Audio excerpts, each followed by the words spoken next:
Salam uşaqlar, gəlin bəzi riyazi ipuculara baxaq. Məsələn, sonu 5 ilə qutaran ədədlərin kvadratının tapılması. Baxaq 25-ə.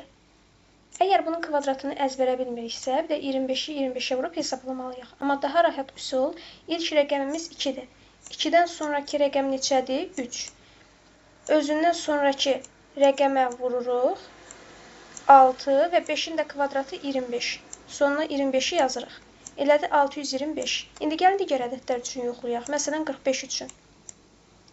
45-in kvadratı bərabərdir. Eyni qaydada 4-dən sonra neçə gəlir? 5. Özündən sonraki ədədə vururuq.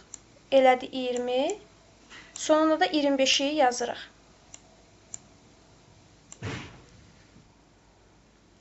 Bu üç rəqəmlər üçün də eyni qaydadadır.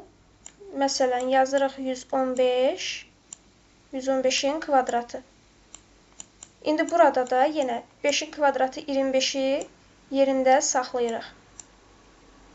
İndi 11-dən sonra neçə gəlir? 12. 11-i 12-yə vururuq. Özündən sonraki ədədə vuranda 11-ə vurulmanın da asan bir üsulu var. Bunu da növbəti videoda izah edərik. Bu da 11-i 12-yə vuranda 132 yazırıq. Bura oldu 13225. Demək 115-in kvadratı 13225-dir. Yəni 2 rəqəmli, 3 rəqəmli ədədlər üçün də uyğundur. Sonu 5 ilə bitirsə 25-i sonuna yazırıq və hər bir ədədi və yaxud rəqəmi özündən sonraki ədədə vururuq.